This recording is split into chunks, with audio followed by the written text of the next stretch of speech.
హల్లెలూయా. Sorry, దేవునికి మహిమ చెల్లిద్దామా.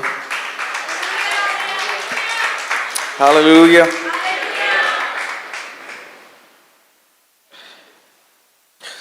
So వాక్యంలోకి వెళ్దాం.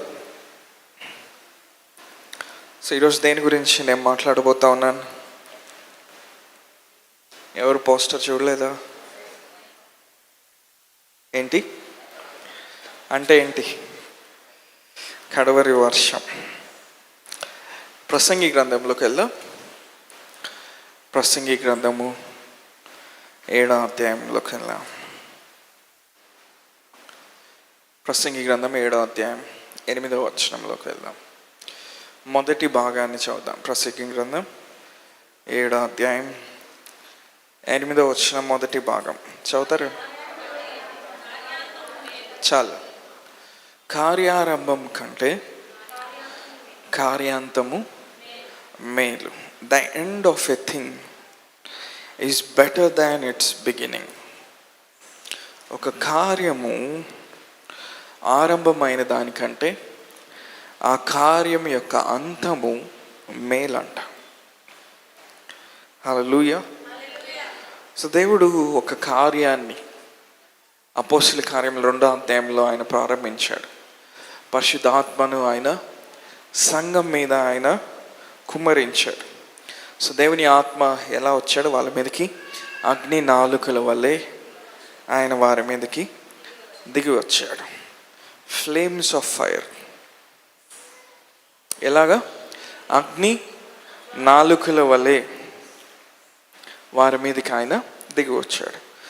అంటే ప్రతి వ్యక్తి మీద కూడా అగ్ని జ్వాలలు అనేవి వచ్చినాయి. ప్రతి వ్యక్తి మీద కూడా ఫ్లేమ్స్ అనేవి వచ్చినాయి. సో ఆ ఫ్లేమ్, ఆ మంట అనేది అది ఎప్పుడు కూడా మండుతానే ఉంటుంది. సో ఆది సంఘాన్ని చూసినప్పుడు, అపోస్తలుల యొక్క సంఘాన్ని చూసినప్పుడు, మన అపోస్తలుల కార్యములంతా చదివినప్పుడు కూడా వాళ్ళలో మనం ఏం చూస్తూ ఉన్నాం? ఏదైతే వాళ్ళు 2వ అధ్యాయంలో ఆత్మ కుమ్మరింపని వాళ్ళు రిసీవ్ చేసుకున్నారో, పొందుకున్నారో, ఆ మంటని వాళ్ళు ఏం చేస్తూ ఉన్నారు? వాళ్ళు కొనసాగిస్తూ ఉన్నారు. అంటే దేవుడు ఒక కార్యాన్ని ప్రారంభించినప్పుడు, ఎంతమంది శ్రద్ధగా వింటూ ఉన్నారు వాక్యాన్ని? దేవుడు నీ జీవితంలో, నా జీవితంలో ఒక కార్యాన్ని ఆయన ప్రారంభించినప్పుడు అది ముందుకెళ్ళే కొంది, అది జరిగే కొంది దాని యొక్క ఎక్స్పీరియన్స్ అనేది డిఫరెంట్ డైమెన్షన్స్లోకి, లేకపోతే డిఫరెంట్ లెవెల్స్లోకి వెళ్తుంది. ఉదాహరణకి మన విశ్వాస జీవితాన్ని ప్రారంభించినప్పుడు సాధారణమైన విశ్వాస అనుభవంతో ప్రారంభించుంటాం. కానీ దేవునితో నడిచే కొంది ఆ విశ్వాస అనుభవం ఎలా వెళ్తుంది? వెళ్ళే కొంది అదొక తారా స్థాయికి వెళ్తూ ఉంటుంది. అంటే దేవుడు ఒక విషయాన్ని ఆయన ప్రారంభిస్తే, ఉదాహరణకి దేవుడు దావీదుని ఆయన తన ఆత్మతో అభిషేకించాడు గొర్రెల కాపరిగా. గొర్రెలు కాస్తా ఉన్న సమయంలో అక్కడ దేవుడు ఏం చేశాడు? ఒక కార్యాన్ని దావీదు జీవితంలో ఆయన ప్రారంభించాడు. ఆ కార్యము కొన్ని సంవత్సరాలుగా కొనసాగి వెళ్ళి చివరికి ఏం జరుగుతుంది? దావీదు రాజుగా అవుతా ఉన్నాడు. అక్కడి నుంచి దేవుడు ఆ కార్యాన్ని కొనసాగించి ఆయన ఏం చేశాడు? దావీదు సింహాసనాన్ని ఆయన తరతరాలకు యుగాలకు ఆయన స్థిరపరిచాడు. దావీదు సింహాసనం మీద కూర్చోడానికి ఆయన యేసు ప్రభువారిని ఆయన ఈ భూమి మీదకి ఆయన తీసుకొని వచ్చాడు. హల్లెలూయా. అంటే దావీదు జీవితంలో దేవుడు ఒక కార్యాన్ని చాలా చిన్నగా ప్రారంభించాడు. ఎంతమంది నాతో ఉన్నారు? మన జీవితంలో దేవుడు ఒక కార్యాన్ని ప్రారంభించినప్పుడు అది కొన్నిసార్లు చాలా ఇన్సిగ్నిఫికెంట్గా ఉంటుంది. అంత ప్రాముఖ్యత లేనిదిగా, చాలా చిన్నదిగా, చిన్న స్వస్థతే కదా, చిన్న అద్భుతమే కదా, చిన్న బ్రేక్ త్రూయే కదా, చిన్న ఫైనాన్షియల్ మెరకలే కదా అనుకుంటాం. కానీ దేవుని యొక్క ప్రణాళిక ఏంటంటే ఆయన చేసే కార్యాన్ని ఆయన ఇక్కడ నుండి ఆయన నిత్యత్వం వరకు ఎక్స్పాండ్ చేయాలని దేవుని యొక్క ప్రణాళిక. అందుకే దేవుడు ఏం చేస్తాడు? ఆయన మనుషులతో ఆయన నడుస్తూ ఉంటాడు. హల్లెలూయా. పరిశుద్ధాత్మ అంటే అర్థం ఏంటంటే పారాక్లిటోస్ అని అర్థం. అంటే ఆయన నీ చేయి పట్టుకొని నిన్ను నడిపించేవాడు. ఎక్కడ దాకా ఆయన నిన్ను నడిపిస్తాడు? ఒక చిన్న స్వస్థత జరిగితేనా, ఒక చిన్న అద్భుతం జరిగితేనా, లేకపోతే కొంచెం డబ్బులు వస్తేనా, లేకపోతే ఏదైనా జరిగితేనా? అంతేనా? లేదు. పరిశుద్ధాత్మ యుగ యుగాలకు తరతరాలకు మనల్ని నడిపించేవాడు. హల్లెలూయా. ఒక చిన్న కార్యంతో నువ్వు ఆగిపోవటానికి లేదు, ఒక చిన్న విషయంతో నువ్వు ఆగిపోవటానికి లేదు. సో చాలామంది ఏం చేస్తారు, దేవుడు ఒక కార్యం చేసిన తర్వాత, దేవుడు ఒక అద్భుతం జరిగించిన తర్వాత వాళ్ళు అక్కడితో ఆగిపోతారు. అక్కడితో ఆగిపోయినప్పుడు ఇప్పుడు ఏమవుతుంది, మరలా అపవాది వాళ్ళ జీవితంలోకి చొరబడి దేవుని కార్యాన్ని నాశనం చేయాలని చూస్తూ ఉంటాడు. అందుకనే విశ్వాసాన్ని మనము అంతం వరకు మనం కాపాడుకోవాలి. ఒక వ్యక్తి 10 సంవత్సరాలు దేవునితో నడిచాడు. అనుకోని ఒక సంఘటన జరిగింది 11వ సంవత్సరంలో. ఆ 11వ సంవత్సరం నుండి దేవుణ్ణి వెంబడించడం ఆపేశాడు. ఇప్పుడు ఈ 10 సంవత్సరాలు జరిగిందంతా ఏమవుతుందంటే వృధా అయిపోయింది. హలో, చాలామంది విశ్వాసులు అలాంటి జీవితంలోనే ఉన్నారు. వాళ్ళు శ్రమను ఎదుర్కొన్నప్పుడు, వాళ్ళు శోధన ఎదుర్కొన్నప్పుడు ఒక చోట వాళ్ళు ఆగిపోయి దేవుణ్ణి ప్రశ్నించే స్థితిలో ఉన్నారు. కానీ వాళ్ళ ఆత్మీయ లోతుల్లోకి వెళ్ళి పరిశీలన చేసి అందులో నుంచి ఎలా బయటికి రావాలో కనుక్కోలేకపోతూ ఉన్నారు. వాళ్ళు బయటికి రాలేనప్పుడు వాళ్ళు ఏం చేస్తారంటే దేవుణ్ణి వాళ్ళు నిందిస్తారు. ఎంతమంది నాతో ఉన్నారు ఇక్కడ? రాబోతున్న సంవత్సరాల్లో నేను చెప్తున్నా, చాలా వినండి. నెక్స్ట్ 10 ఇయర్స్లో, ఇక్కడ నుంచి ఒక 10 ఇయర్స్ చూస్తే పరిస్థితులు చాలా భయంకరంగా ఉంటాయి. అసలు మనం ఊహించటానికి కూడా అందదు. అది ఫైనాన్షియల్ కావచ్చు, హెల్త్ పరంగా అయినా అవ్వచ్చు, మినిస్ట్రీ పరంగా అయినా అవ్వచ్చు, భారతదేశంలో వచ్చే చట్టాలైనా వచ్చి చాలా ఘోరంగా ఉండబోతా ఉంది. హలో, ఎంతమంది నేను చెప్పేది గ్రహించగలుగుతున్నారు? కానీ దేవుడు ఏం చేశాడు, తన సంఘంలో ఆయన ఒక కార్యాన్ని ఆయన ప్రారంభించాడు. ఆ కార్యము కొనసాగే కొంది it will move from glory to glory. అది మహిమ నుండి మహిమలోకి సంఘం వెళ్తానే ఉంటుంది. అంటే దేవుని కార్యాలు ఇంకా ఉన్నతంగా, ఇంకా అద్భుతంగా జరుగుతూనే ఉంటాయి. మనం చిన్న చిన్న కార్యాలని మనం చూసి మనము అక్కడితో సంతృప్తి చెందకూడదు. మనం ఏం చేయాలో తెలుసా? ప్రభా, ఈ భూమి మీద ఎవ్వరికి జరగని కార్యం నా జీవితంలో జరిగించు ప్రభా.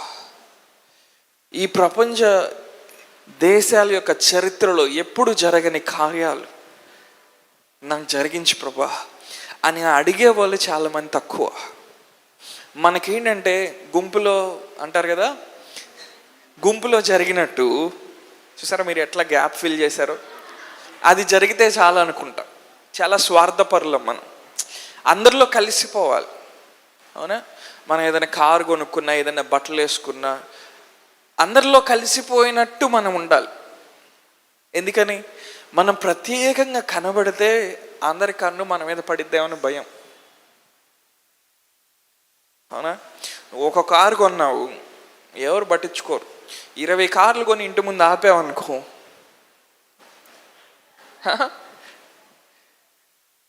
రోడ్డు మీద వెళ్ళే ప్రతి ఒక్కడు నీ మీద రాయేస్తాడు. మనం మనం ఎప్పుడు ఆలోచించాం. ఎందుకో తెలుసా? మన అందరిలో ఇమిడిపోవటానికి ట్రై చేస్తాం. గొప్ప విషయం ఏంటో తెలుసా? సంఘం అనేది లోకంలో ఇమిడిపోవటానికి దేవుడు ఎప్పుడు చేయలేదు. హల్లెలూయా. అందుకే ఇజ్రాయెల్ ప్రజల్ని నడిపిస్తా ఉన్నప్పుడు దేవుడు మోషేతో ఒక మాట అన్నాడు, మోషే, భూలోకంలో ఎక్కడి జరగని కార్యాలు నేను మీ మధ్య జరిగిస్తానన్నాడు. ఆ కార్యాలు చూసంట అన్య దేశాలలో ఉన్న ప్రజలంట దేవుని యందు భయభక్తులు నిలుపుతారంట. God does some wonders so that the nation will fear God. Hallelujah. దేవుడు కొన్ని అద్భుతాలు ఎందుకు చేయాలనుకుంటాడో తెలుసా? ఒక దేశము లేకపోతే ప్రపంచంలో ఉన్న మనుషులందరూ కూడా ఆయన యందు భయభక్తులు నిలపటానికి. ఒక వ్యక్తికి చిన్న జ్వరం తగ్గిందనుకో, చిన్న తలనొప్పి తగ్గిందనుకో, చిన్న సాక్ష్యం చెప్తాడు, చర్చిలో అందరు చప్పట్లు కొడతారు. కానీ చచ్చిపోయి 10 రోజులు అయిపోయి పోస్ట్ మార్టం అయిపోయి బాడీ మొత్తం కోసేసిన వ్యక్తి మళ్ళీ బతికాడు అనుకో,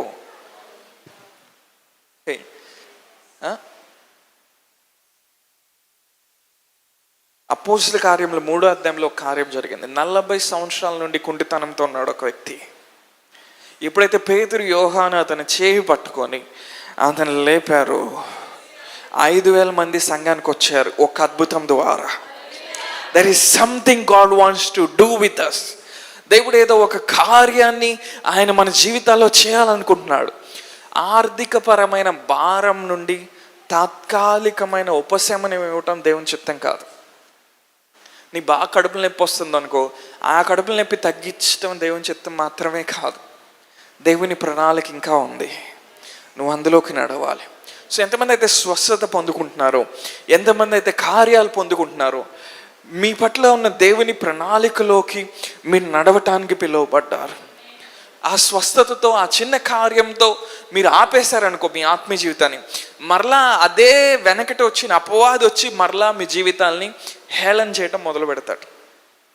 ఈరోజు క్రైస్తవులకు ఉన్న సమస్య ఏంటో తెలుసా? ఒక చిన్న కార్యం జరిగేంత వరకు దేవుడిని కొంచెం వెంబడిస్తారు. ఆ అప్పు తీరేంత వరకు, ఎటు డాక్టర్ బాగోదు అన్నాడు కదా, బాగా ఇంతవరకు దేవుడిని వెంబడిస్తారు. ఆ తర్వాత కొన్ని పరిస్థితులు ఎదుర్కొన్నప్పుడు వెంటనే విశ్వాసాన్ని వదిలేస్తారు. నువ్వు ఎప్పుడైతే విశ్వాసాన్ని వదిలేసి మళ్ళీ లోకంలో కలిసిపోతావో, ఏ అపవాది ఒకప్పుడు నీ వెంటపడి నిన్ను అవమానపరిచాడో, హేళన చేశాడో, వాడు మళ్ళా రంగంలోకి తిరిగి ఇంకా అనేక రెట్లు నీ జీవితాన్ని నాశనం చేయడానికి చూస్తాడు. హలో, సో మనం ఒక పోరాటంలో ఉన్నాం. ఎంతమంది నాతో ఉన్నారు? మనం ఒక పోరాటంలో ఉన్నాం. సో మనకిచ్చిన దాని అంట మనం అంతం వరకు మనము గట్టిగా పట్టుకోవాలంట. మనకిచ్చిన దాన్ని మనం ఏం చేయాలి? అందరు చెప్పాలి, ఏం చేయాలి? అంతం వరకు గట్టిగా పట్టుకోవాలి. ఈరోజు 2025లో ఏదో కార్యాలు జరిగిన దేవుని వెంబడించడం కాదు, 2085లో కూడా నిన్ను చూసినప్పుడు అదే విశ్వాసంతో, అంతకు మించిన విశ్వాసంతో, అంతకు మించిన మహిమ అనుభవంతో మనుషులు నేను చూడాలి. హల్లెలూయా. ఆ ప్లేస్లోకి నువ్వు వెళ్ళకుండా కానీ నువ్వు ఆగిపోయావంటే, ఇక్కడ ఈ గ్రంథకర్త చెప్పినట్టు కార్యాంతము మేలు అని నువ్వు చెప్పలేవు. అంటే దేవుడు స్టార్ట్ చేసింది ఆయన ఫినిష్ చేసే దేవుడు. స్టార్ట్ చేసినప్పుడు ఆయన రిలీజ్ చేసే గ్లోరీ వేరు, ఫినిష్ చేసేటప్పుడు ఆయన రిలీజ్ చేసే గ్లోరీ వేరు. ఒక కట్టడాన్ని మనం నిర్మిస్తూ ఉన్నప్పుడు, పునాది రాయి వేసినప్పుడు వచ్చేటువంటి ఆ లుక్ వేరు, ఇల్లు మొత్తం కంప్లీట్ అయిపోయిన తర్వాత, ఎలివేషన్ అయిపోయిన తర్వాత, పెయింటింగ్ అయిపోయిన తర్వాత, అంతా అయిపోయిన తర్వాత వచ్చే లుక్ వేరు. ఎంతమంది నాతో ఉన్నారు? కానీ పునాది రాయి వేసి ఒక వ్యక్తి ఆగిపోయాడు అనుకోండి, దాంతో సంతోషపడుతున్నాడు అనుకోండి, ఆ కార్యం వల్ల ఉపయోగం లేదు. ఆ ఇంట్లోకి వచ్చేవారని ఉంటారా? ఉండరు. ఓన్లీ గుంటలో వేరంతే. ఆ గుంటలో ఎవడు పడతాడో కూడా తెలియదు, అవునా? కానీ ఆ కార్యము అంతమైనప్పుడు అది ఎలా ఉంటుంది? అద్భుతంగా ఉంటుంది. సో దేవుడు కార్యాలు మన జీవితంలో ఎందుకు చేస్తారంటే వాటికి ఒక అంతం ఉంది.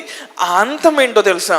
నువ్వు నేను దేవునితో నడిచి ఈ భూమి మీద, హల్లెలూయా, అంతం వరకు మనం ఆయనకు నమ్మకంగా జీవించడానికి, అంతం వరకు మనం ఆయన కార్యాలు చూడటానికి, అంతం వరకు మనం ఆయన కురిపించే అధికమైన మహిమను మనం అనుభవించడానికి.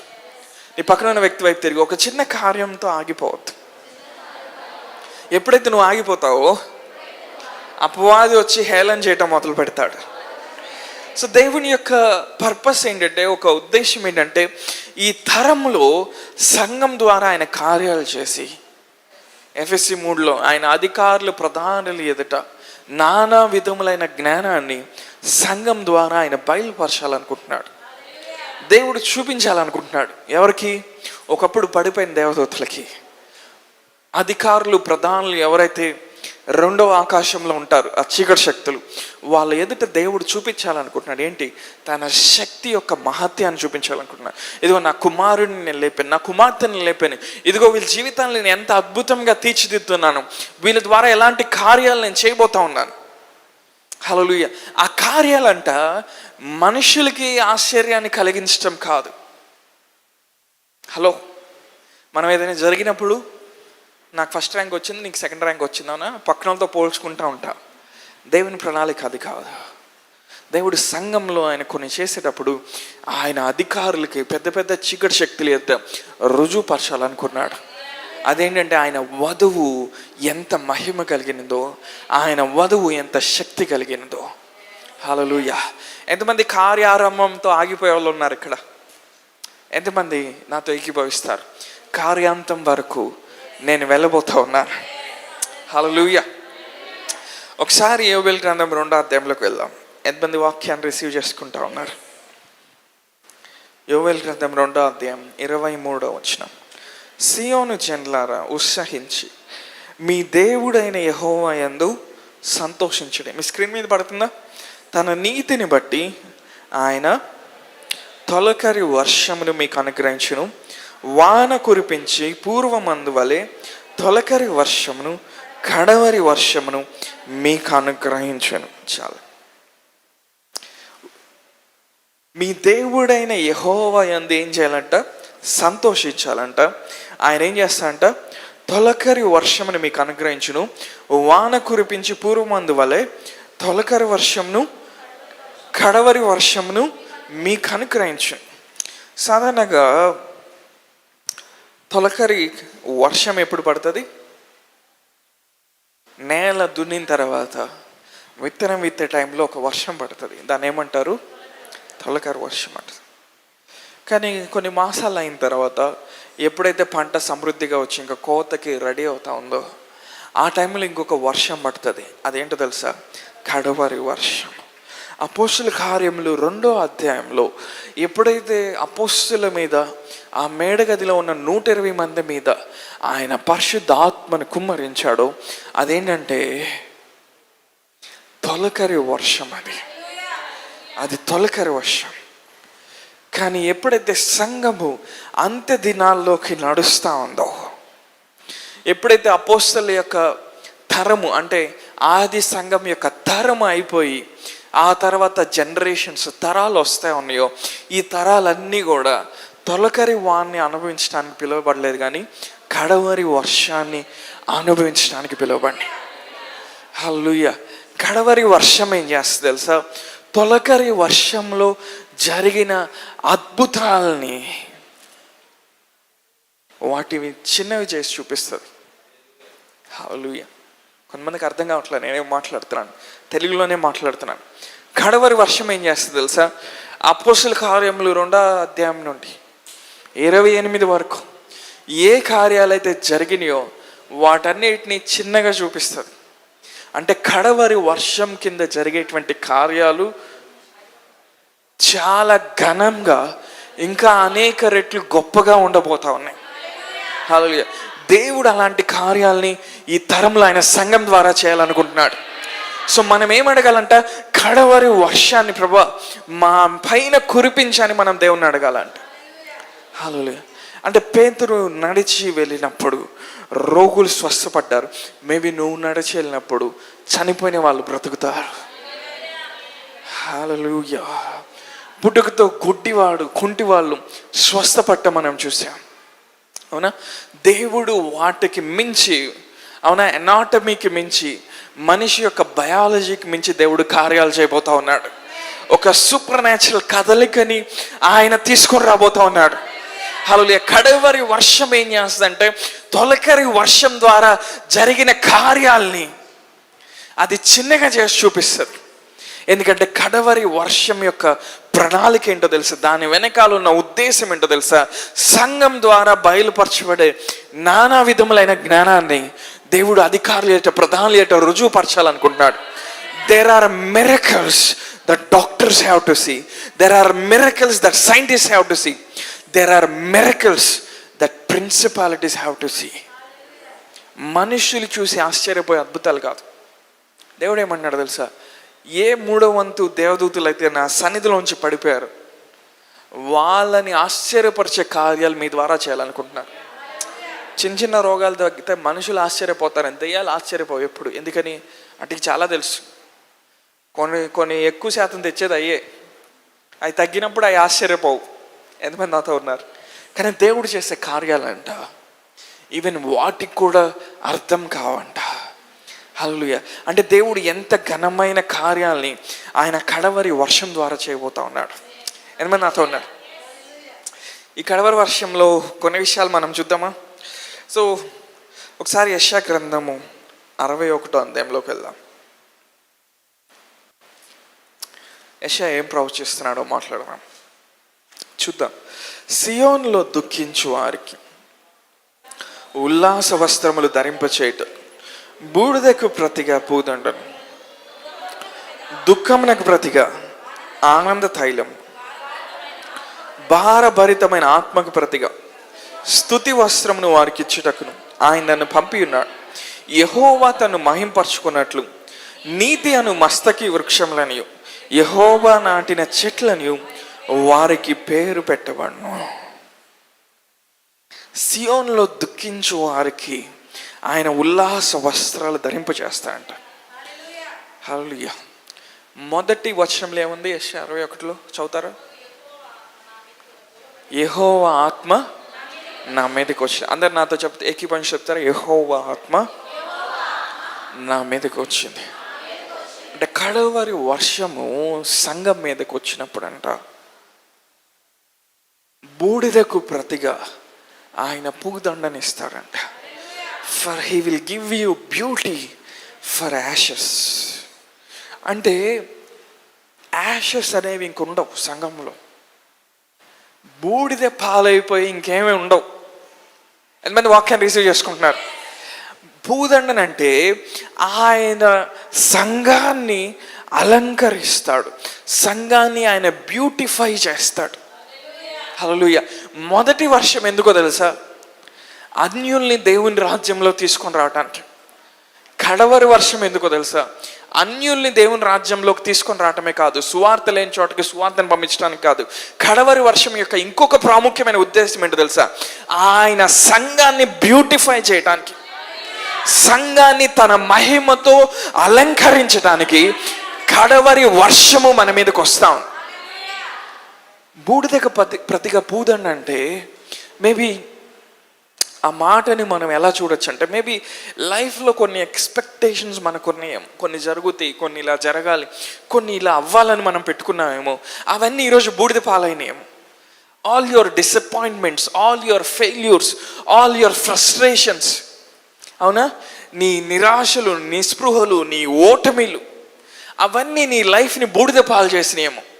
But when you come under the latter rain of the Holi spirit, పరిశుద్ధాత్మ యొక్క కడవరి వర్షం కిందకి సంఘం వచ్చినప్పుడు, there shall be no more failure, there shall be no more frustration, there shall be no more pain. దుఃఖం ఉండదంట. హల్లెలూయా. సియోన్లో దుఃఖించే వారికి ఆయన దుఃఖంతో వాళ్ళని నింపి అలా వదిలేస్తానని వాక్యం చెప్పట్ల. అంటే యెహోవా ఆత్మ నా మీదకి దిగి వచ్చినప్పుడు యెషయా ఏం ప్రవచిస్తున్నాడు అంటే, యేసయ్య ద్వారా జరగబోయే కార్యాన్ని ప్రవచిస్తున్నాడు. లూకా సువార్త 4వ అధ్యాయంలో సమాజ మందిరం ఎదుట యేసయ్య నిలబడి ఏమంటాడు? ఇదిగో ప్రభు యెహోవా ఆత్మ నా మీదకి వచ్చింది, దీనిలకు సువార్తమానం ప్రకటించటకు, అవునా, నలిగిన వారిని విడిపించటకు, చెరలో బందీలుగా ఉన్న వారిని విడిపించటకు, ప్రభు యొక్క హితవస్త్రం ప్రకటించటకు, అవునా, దేవుడు నన్ను పంపి ఉన్నాడు అంటున్నాడు. అంటే ఎప్పుడైతే యేసయ్య ఈ లోకంలోకి పరిశుద్ధాత్మ శక్తి ద్వారా వచ్చి పరిచర్య చేయడం మొదలు పెట్టాడో, రెయిన్ స్టార్టెడ్. అదేంటో తెలుసా? మొదటి వర్షం. హల్లెలూయా. ఎప్పుడైతే అపోస్తలులు పరిచర్య చేయడం ప్రారంభించారో అది మొదటి వర్షం. కానీ కార్యం ఆరంభం కంటే కార్యాంతము ఎంతో మేలంట. అంటే దేవుడు సంఘం ద్వారా ఈ జనరేషన్లో ఆయన ఏదో చేయాలనుకుంటున్నాడు. Something beyond what Jesus did. Yesayya చేసిన కార్యాల కంటే, అపోస్తలులు చేసిన కార్యాల కంటే సంఘంని ఆయన అలంకరించాలనుకుంటున్నాడు. ప్రతి దుఃఖాన్ని ఆయన కొట్టివేస్తాడంట. ఎవరైనా చనిపోయారా? ఆ దుఃఖాన్ని ఆయన కొట్టేస్తాడు.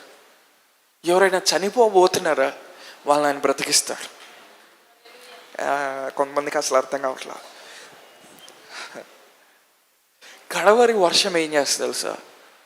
దుఃఖాన్ని నీ లైఫ్లో తీసేస్తుంది. నువ్వు 20 సంవత్సరాలుగా దేంతో కష్టపడ్డావు, దేవుడు అందులో ఒక చిన్న బ్రేక్ త్రూ పంపించి నీ దుఃఖానికి ఒక ఎండింగ్ కొడతాడు. ఆయన నీ దుఃఖానికి ఒక ఫుల్ స్టాప్ కొడతాడు.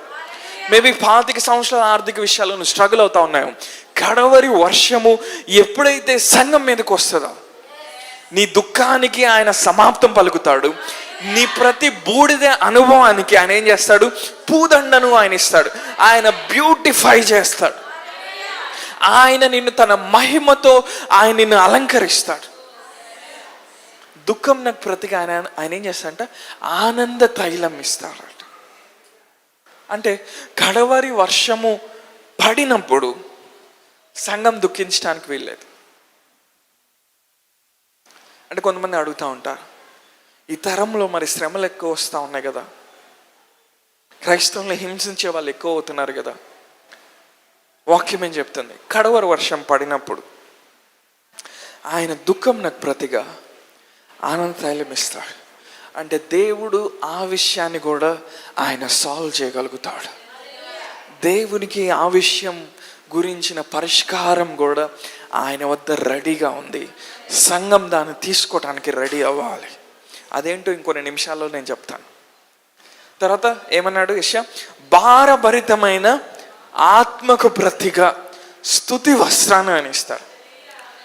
భారభరితమైన ఆత్మని బాగా ఎక్స్ప్లెయిన్ చేయమంటారా? సండే అంతా అయిపోయి బాగా రిలాక్స్ అయ్యి నైట్ బిర్యానీ తిని పడుకున్న తర్వాత మండే మార్నింగ్ లేచి ఆఫీస్కి వెళ్ళాలంటే భారభరితమైన ఆత్మ.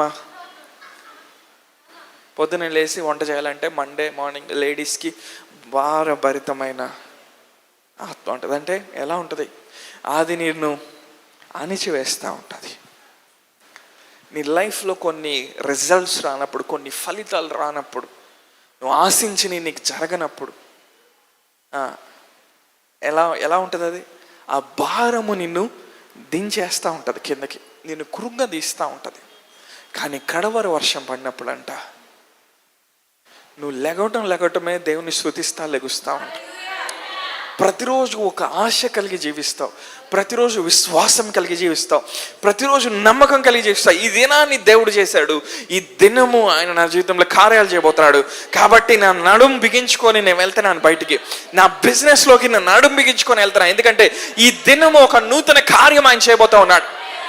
యెషయా 43 ఆయన ఏమన్నాడు? ఇదిగో నేను ఒక నూతన క్రియను చేయబోతా ఉన్నాడు. ఎప్పుడైతే నువ్వు భారభరితమైన ఆత్మతో ఉంటావో నువ్వు డిప్రెషన్లోకి వెళ్ళిపోతావు. ఏం జరగట్లేదు, ఏం అవ్వట్లేదు, ఇది అవ్వట్లేదు, ఇది జరగట్లేదు, ఇది అవ్వట్లేదు. కానీ ఎప్పుడైతే దేవుని ఆత్మ నీకు ఒక రెవల్యూషన్ ఇస్తాడో ఆ భారభరితమైన ఆత్మ పోయి నువ్వు స్తుతి వస్త్రాన్ని నువ్వు ధరించుకుంటా ఉంటా. హల్లెలూయా. ఆ ప్రదేశంలో ఏం జరగదా? నేను వెళ్తాను. ఎందుకంటే నేను వెళ్తే దేవుడు నా మీదే కాదు ఆ ప్రదేశం మీద కూడా కడవరి వర్షాన్ని ఆయన కురిపించి ఏ కార్యం జరగని ప్రదేశంలో ఆయన మరలా తిరిగి ఒక నూతనమైన కార్యం చేస్తాడన్న నమ్మకంతో నేను వెళ్తా ఉన్నాను. హల్లెలూయా. కడవరి వర్షం ఏం చేస్తుంది తెలుసా? మన లైఫ్లో ఉన్న భారాన్ని తీసేస్తుంది. ఎంతమంది భారం లేకుండా, బాధ్యత లేకుండా అని నేను అనట్లా, ఏమంటున్నాను? భారానికి బాధ్యతకి చాలా డిఫరెన్స్ ఉంది. బాధ్యత కలిగి మనం జీవించాలి, బాధ్యత లేకుండా అని ప్రార్థన చేయమాకండి. కానీ వాక్యం ఏం చెప్తుంది? భారభరితమైన ఆత్మకి ప్రతిగా. ఈఎంఐలు కట్టుకోలేక, అవునా, ఆ భారభరితమైన ఆత్మతో నువ్వు కృంగిపోతున్నావా? కడవరి వర్షం నీ మీద పడినప్పుడు హల్లెలూయా భారం నీ మీద ఉండదు. ఇంకా దేవుడు దాన్ని సూపర్ న్యాచురల్గా దానిలో నిన్ను నడిపించడం నువ్వు చూస్తావు. దేవుడు అసాధారణమైన రీతిలో కార్యాలు చేయడం చూస్తాం. మేబీ ఒక 15 సంవత్సరాలు, 20 సంవత్సరాలు, ఒక 30 సంవత్సరాలు ఒక అనారోగ్య విషయమే మందులు వాడి వాడి వాడి వాడి వాడి భారభరితమైన ఆత్మతో ఉన్నావా? దేవుడు ఏం చేస్తా అంట? నీకు ఒక స్తుతి వస్త్రాన్ని ఇవ్వబోతా ఉన్నాడు. వాక్యంలో ఏమంటో తెలుసా? యెహోవా చేత విమోచించబడిన వారు. హల్లెలూయా. ఆయన ఏం చేస్తారంట? ఆయన స్తుతిస్తారంట. శత్రువు యొక్క హస్తం నుండి విడిపించబడిన వారు ఆయనకి స్తుతి కేకలు వేస్తారంట. Let the redeemed of the Lord say so, who has been redeemed from the hand of the enemy. శత్రువు యొక్క హస్తం నుంచి విడిపించబడిన వారు ఎంతమంది ఉన్నారు ఇక్కడ? అంటే మీరు ఒక సూపర్ న్యాచురల్ లైఫ్లోకి వచ్చారని అర్థం. ఎవరైతే శత్రువు యొక్క హస్తం నుంచి విడిపించబడలేదో వాళ్ళది నార్మల్ లైఫ్. ఆర్థిక వ్యవస్థ దేశంలో కూలిపోతే వీళ్ళ దగ్గర కూడా డబ్బులు ఉండవు. రియల్ ఎస్టేట్ పడిపోతే మనోడు కూడా పడిపోతాడు. బయట ఏదైనా పడిపోతే మనోడు కూడా పడిపోతాడు. కానీ శత్రు యొక్క హస్తం నుండి విమోచించబడిన వారు, హల్లెలూయా, దేవుడు మహింపరచబడిన గాక అని చెప్తారంట. హల్లెలూయా. అంటే కడవరి వర్షం ఏం చేస్తుంది? శత్రు యొక్క బంధ హస్తాల నుండి నిన్ను సంపూర్ణంగా విడిపిస్తూ ఉంది. మీ నాన్నకి తలనొప్పి వచ్చింది, మీ నాన్నకి డయాబెటీస్ వచ్చింది, మీ నాన్నకి అవునా ఆ రోగం వచ్చింది, నీకు వచ్చింది, మీ పిల్లలకు వచ్చింది, మీ మనవలకు వచ్చింది, ముని మనవలకు వచ్చింది. కానీ శత్రు యొక్క హస్తం నుంచి విడిపించబడిన వారు వాళ్ళు ఎవరో తెలుసా? కడవరి వర్షాన్ని రిసీవ్ చేసుకున్నవారు.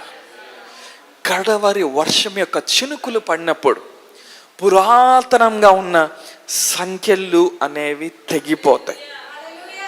చాలామంది రెడీగా లేరు వాక్యాన్ని రిసీవ్ చేసుకోవడానికి. దేవుడు తన ఆత్మని కుమ్మరిస్తున్నాడంటే ఓకే, దేవుని ఆత్మ దిగి వచ్చింది, కొద్దిసేపు భాషల్లో మాట్లాడాం, వెనక పడిపోయాం, ముందుకు పడిపోయాం, పక్కకు పడిపోయాం, లేకపోతే అది జరిగింది. అదే కాదు, నీట్ హ్యావ్ రెవల్యూషన్. నీకు ప్రత్యక్షత కావాలి. హల్లెలూయా. మొదటి వర్షం పడితే పురాతనమైన సంఖ్యలు తెగిపోవు, అవి అంతే ఉంటాయి. హలో, నేను చెప్తాను, జాగ్రత్తగా గమనించాను. కానీ కడవరి వర్షం పడితే the ancient chains the enemy has placed on your life, నీ బ్లడ్ లైన్లో, నీ పైన 100 తరాల్లో శత్రువు పెట్టిన పురాతనమైన సంఖ్యలు నీ తరంలో విరిగిపోతాయి. ఎందుకో తెలుసా? కడవరి వర్షము నీ కుటుంబం మీద పడతా ఉంది కాబట్టి. ప్రతి అడిక్షన్ విరిగిపోయింది, ప్రతి బాధ విరిగిపోయింది, ప్రతి డిప్రెషన్ విరిగిపోయింది, ప్రతి పెయిన్ విరిగిపోయింది. చిన్నప్పటి నుంచి నన్ను ఎవరు సరిగ్గా పెంచలా, చిన్నప్పుడు మమ్మీ డాడీ నన్ను సరిగ్గా చూసుకోవాలా, అనాథగా నేను పెరిగాను. The pain of being an orphan, that ancient chain of being an orphan shall be broken by the power of that latter rain. Hallelujah, hallelujah. మీ కుటుంబంలో అందరూ ఒక చిన్న ఇంట్లోనే, చిన్న పూరు గుడిసెలోనే, చిన్న సైకిల్తోనే జీవించారా? కడవరి వర్షం పడినప్పుడు ఏమైందో తెలుసా? పురాతనమైన సంఖ్యలు తెగిపోతాయి. హల్లెలూయా. నీ బిడ్డల్ని, నిన్ను దేవుడు పైకి లేపడం చూస్తా. ఎందుకో తెలుసా? ఆ కడవరి వర్షము చేంజ్ చేసింది, పురాతనమైన చైన్స్ని, సంఖ్యల్ని తెగగొట్టింది. హల్లెలూయా. మీ పక్కన వ్యక్తితో చెప్తారా, పురాతనమైన సంఖ్యలని దేవుడు నీ కుటుంబంలో విరగొడతా ఉన్నాడు. హల్లెలూయా. ఏమన్నా నాతో ఉందా? 26వ వచనం చూద్దామా? యోవేలు గ్రంథం 2వ అధ్యాయం.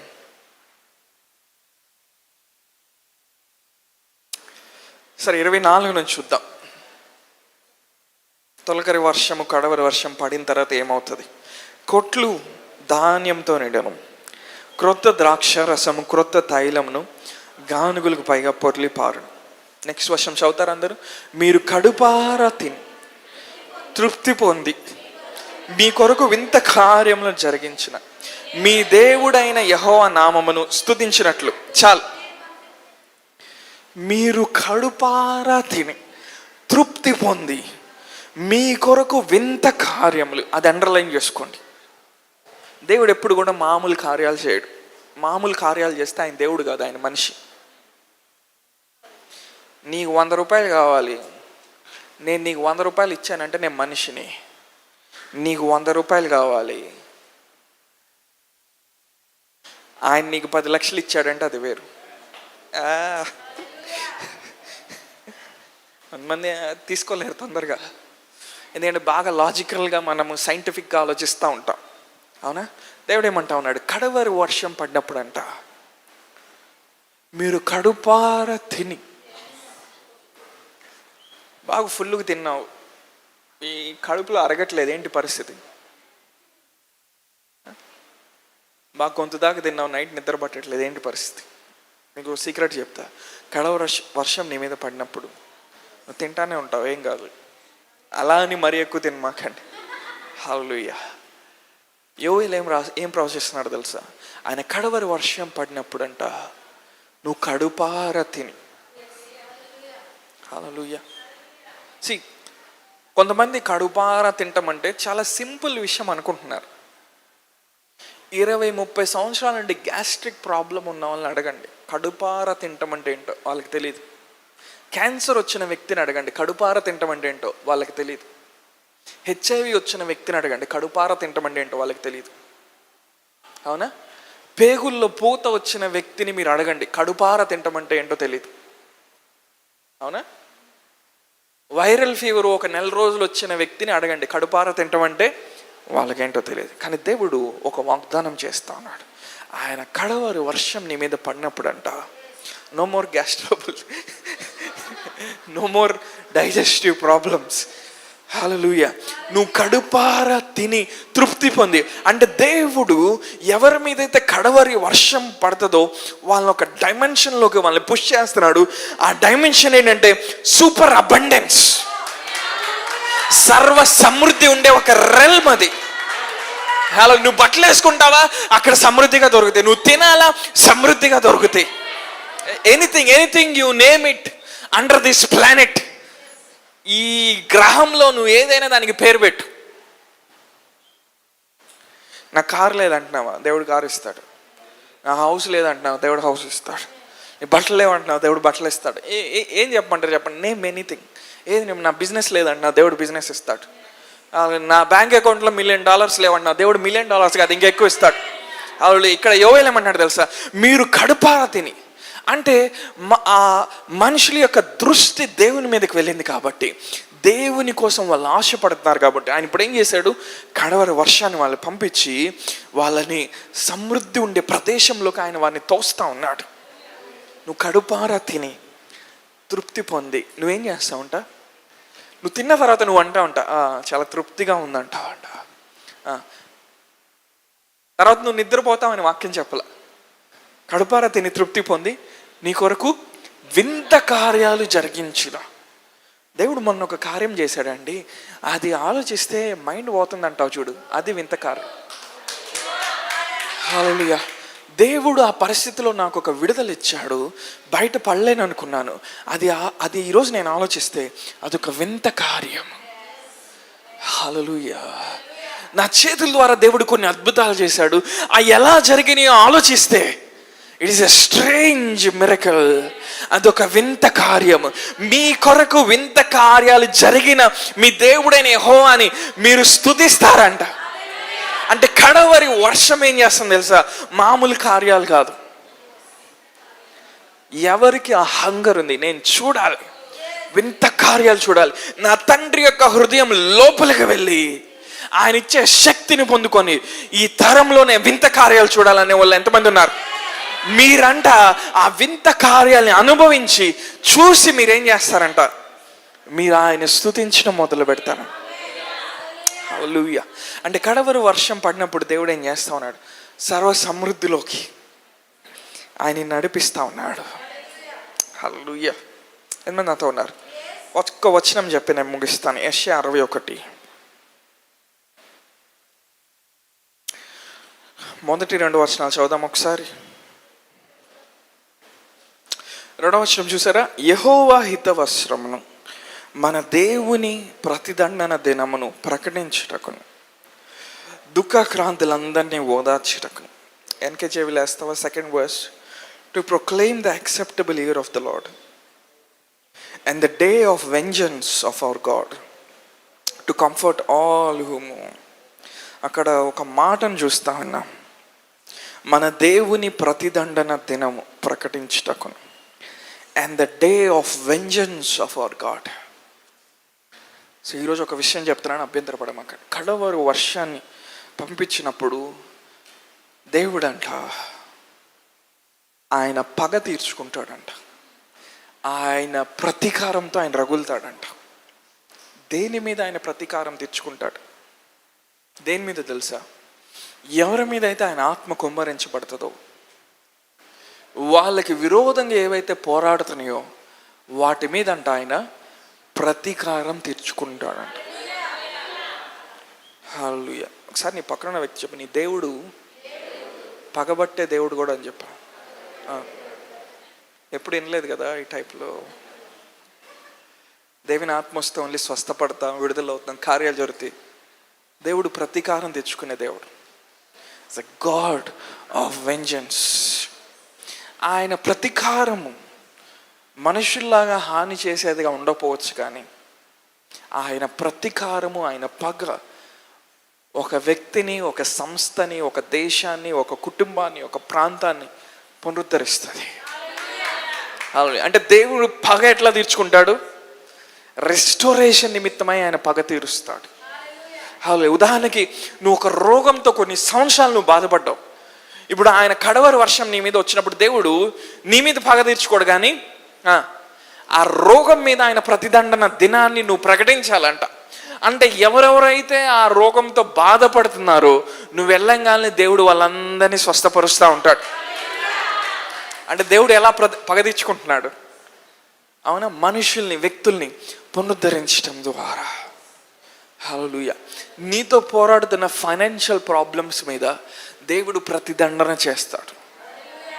నీ హెల్త్ ఇష్యూస్ మీద, నీ మెంటల్ ప్రాబ్లమ్స్, నీ మానసిక కృంగిపోయిన సమస్యల మీద దేవుడు ప్రతిదండం చేస్తాడు. దేవుడు ప్రతీకారం తీర్చుకుంటాడు. ప్రతీకారం తీర్చుకున్నప్పుడు ఏమో తెలుసా, నువ్వు విడిపించబట్టమే కాదు, నీ ద్వారా అనేక మంది విడుదల పొందుతూ ఉంటారు. నువ్వు మాట్లాడినప్పుడు విడుదల పొందుతారు, నువ్వు చేయబెట్టి ప్రార్థన చేసినప్పుడు విడుదల పొందుతారు, నువ్వు ఒక ఫోన్ కాల్ చేసినప్పుడు వాళ్ళు విడుదల పొందుతారు. ఎందుకో తెలుసా, దేవుని యొక్క ప్రతిదండన దినాన్ని నువ్వు ప్రకటిస్తూ ఉన్నావు. ఒకసారి యేసుప్రభు వారితో శిష్యులు కలిసి సమరయ మార్గం గుండా వెళ్తూ ఉన్నారు. ఆ రోజుల్లో యూదులకి సమరయులకి పడదనమాట. సో యేసుప్రభు వారితో వెళ్తూ ఉన్నప్పుడు ఆయన పక్కన ఇద్దరు శిష్యులు ఉన్నారు, యాకోబు, యోహాన్. ప్రభా, ఈ సమరయుల సంగతి ఏంటి? పైన నుండి అగ్ని కురిపించి వేసేద్దామా వీళ్ళంటున్నారు. యేసుప్రభు వారు ఏమన్నారు, మీరు ఎటువంటి ఆత్మ కలిగి ఉన్నారో మీకు తెలియదు అన్నారు. హలో, ఎంతమంది నాతో ఉన్నారు? అంటే యేసుప్రభు ఏమనలా వాళ్ళని అక్కడ. అవునా? అపోస్తల కార్యంలోకి వెళ్దాం. 13వ అధ్యాయం 10వ వచనం. అపోస్తల కార్యంలో 13వ అధ్యాయం 10వ వచనం. అయితే ఎలుమా ఆ అధిపతిని విశ్వాసం నుండి తొలగింపవలని యత్నం చేసి వారిని ఎదిరించను. అపోస్తలు 13:10 అక్కడ నుండి. ఎలుమాను పేరునకు గారడి వాడని అర్థం. మీ స్క్రీన్ మీద పడుతుందా? అందుకు పౌలు అనబడిన సౌలు పరిశుద్ధాత్మతో నిండిన వాడై అతని తేరి చూచి ఏమన్నాడంట, సమస్త కపటంతోనూ సమస్త దుర్మార్గంతోనూ నిండినవాడ, అపవాది కుమారుడా, సమస్త నీతికి విరోధి, నువ్వు ప్రభువు యొక్క తిన్నని మార్గములను చెడగొట్టట మానవ. ఇదిగో ప్రభువు తన చేయి నీ మీద ఎత్తి ఉన్నాడు. నీవు కొంతకాలము గ్రుడ్డివాడవై సూర్యుని చూడకుందువని చెప్పాను. ఎంతమంది నాతో ఉన్నారు?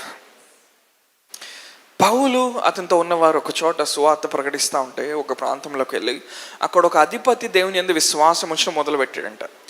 ఆ కార్యము, ఆ ప్రక్రియ జరుగుతూ ఉన్నప్పుడు ఎలుమా అనేటువంటి ఒక వ్యక్తి అంట ఈ అధిపతిని విశ్వాస అనుభవంలో రాకుండా మాట్లాడుతూ ఉన్నాడంట. ఇతను ఎవరంట? గారడి వాడని అర్థం.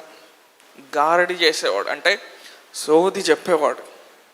అవునా? అతను వచ్చి ఏం చేస్తున్నాడు, ఆ ఊరిలో ఉన్న అధిపతి దేవుని వైపు తిరగకుండా ఆపుతా ఉన్నాడు. వెంటనే పౌలు ఏమన్నాడు, డే సైతాన్ కుమారుడా, ఈరోజు నీ కళ్ళు పోతాయి అంతే, కొంతకాలం వరకు నువ్వు చూడవన్నాడు. హలో, నేను చెప్తాను, జాగ్రత్త విన్నాడు. యేసుప్రభు వారు ఎప్పుడు తీర్పు తీర్చలా. హలో, తీర్పు తీర్చి శిక్షించలే ఎవరిని. కానీ అపోస్తులు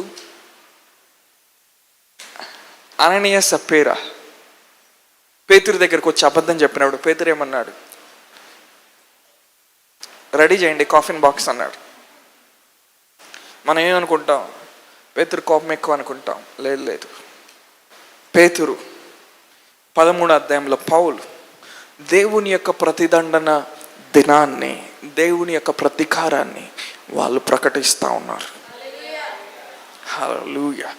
సంఘం ఎప్పుడైతే ఈ రెవల్యూషన్ తెలుసుకుంటుందో, కొన్ని తరాలు అయిన తర్వాత సంఘాన్ని హింసించే వాళ్ళు ఎవడు ఉండరు. హల్లెలూయా. మనం చెప్పుకునే వాక్యానికి కొంచెం ఎక్కడో ఎక్కట్లేదు. It's a God of vengeance. ప్రతిదండన చేసే దేవుడు ఆయన. తన శత్రువుల మీద పగ తీర్చుకునే దేవుడు ఆయన. హల్లెలూయా. ఆ మనిషిని తీర్పు తీర్చకపోవచ్చు, కానీ ఆ మనిషి వెనకాల పనిచేస్తున్న ఆత్మల్ని ఆయన తీర్పు తీరుస్తాడు. మనిషి వెనకాల పనిచేస్తున్న విధానాల్ని దేవుడు తీర్పు తీరుస్తాడు. పౌలు ఏమన్నాడు తెలుసా, అపవాది యొక్క కుమారుడా, దేవుని కార్యాన్ని ఎందుకు ఆపేస్తావు, పో గుడ్డోడవు అన్నాడు.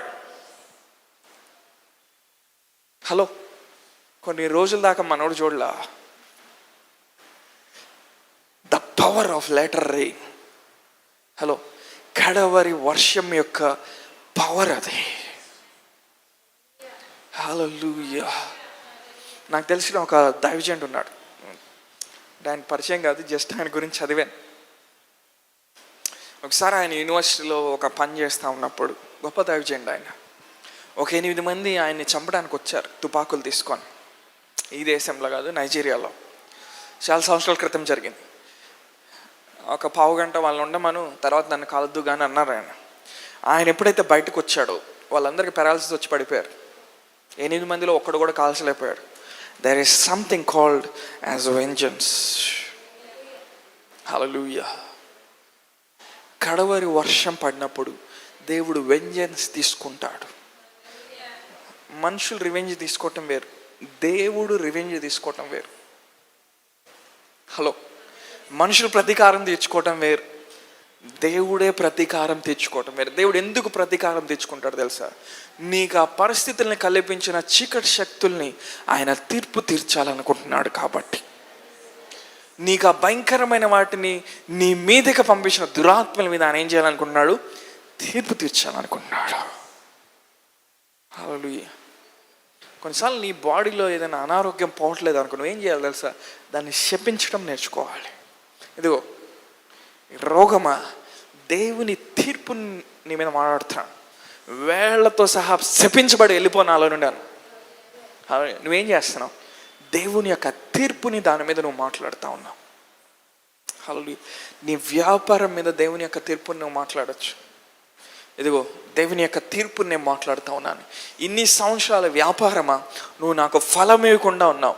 ఈరోజు నేను మాట్లాడుతున్నాను అభిషేకించబడిన వ్యక్తిగా. I judge you by the power of the Holi Spirit. You shall bear fruit. నువ్వు ఇక నుండి ఫలిస్తావు, నువ్వు ఇక నుండి అభివృద్ధి చెందుతావు. ఈ రెవల్యూషన్ తీసుకోవడం చాలా కష్టం. సాధారణమైన నామకార్థ క్రైస్తవులు కాదు ఈ రెవల్యూషన్. మీరు ఈ రెవల్యూషన్ తీసుకొని వెళ్ళి బయట మనుషులు చెప్పించి మాకండి దయచేసి. అవునా, ఏది పడితే అది చేయొద్దు దయచేసి. ఇది ఒక స్థానంలో ఎదిగిన వాళ్ళకి ఇది వర్కౌట్ అవుతుంది. నువ్వు ఆ వ్యాపారాన్ని తీర్పు తీర్చవచ్చు. ఎప్పుడైతే నువ్వు తీర్పు తీరుస్తావో, దేవుని యొక్క వెంజన్స్ దాని మీద డిక్లేర్ చేస్తావు, ఆ వ్యాపారము నీకు ఫలం ఇవ్వటం, నీకు లాభం ఇవ్వటం ప్రారంభిస్తుంది. ఆ కెరియర్ని నువ్వు ఎప్పుడైతే జడ్జ్ చేస్తావు, తీర్పు తీరుస్తావో, ఆ కెరియర్లో నువ్వు ఫలం చూడటం మొదలు పెడతావు. ఇది ఎవరికి జరుగుతుందో తెలుసా? ఎవరైతే కడవరి వర్షాన్ని పొందుకుంటా ఉన్నారో. హల్లెలూయా. ఎంతమంది నాతో ఉన్నారు? సో ఈ సంఘానికి విరోధంగా వస్తున్న ప్రతి వ్యక్తి, ప్రతి ఆటంకము, ప్రతి మనిషి, ప్రతి చీకటి మీద ఈ రాత్రి నేను తీర్పు తీరుస్తా ఉన్నాను. హల్లెలూయా. అంటే నేనేం చేస్తాను? దేవుని యొక్క ప్రతిదండన దినాన్ని నేను ప్రకటిస్తున్నాను. హల్లెలూయా. ఎవడో నీ సంఘానికి విరోధంగా పోరాడుతున్నాడు అనుకో, బై మిస్టేక్ చచ్చిపోయాడు అనుకో, ఏం ప్రాబ్లం లేదు, దేవుని దగ్గరికి వెళ్తారు. హలో, ఇదొక డైమెన్షన్. హల్లెలూయా. దేవుని కుమారులు లేచినప్పుడు ప్రతిదండన చేయటం మొదలు పెడతారు. ఎందుకో తెలుసా? దేవుని రాజ్యంలో అన్ని విషయాలు పునరుద్ధరించబడాలని. హల్లెలూయా. ఈ పట్టణంలో అధికారులకి మనం ప్రతిదండన చేయొచ్చు, సెంటర్లో ఉన్న గవర్నమెంట్కి మనం ప్రతిదండన చేయొచ్చు. విషయం ఏంటంటే మార్చి ప్రభా, మార్చి ప్రభా, మార్చి ప్రభా అని ప్రార్థన చేస్తున్నారు అందరు. ఏందా మార్చే డైపర్సా?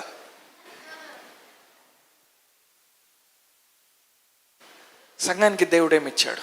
ప్రతిదండన చేసే అధికారం ఇచ్చాడు.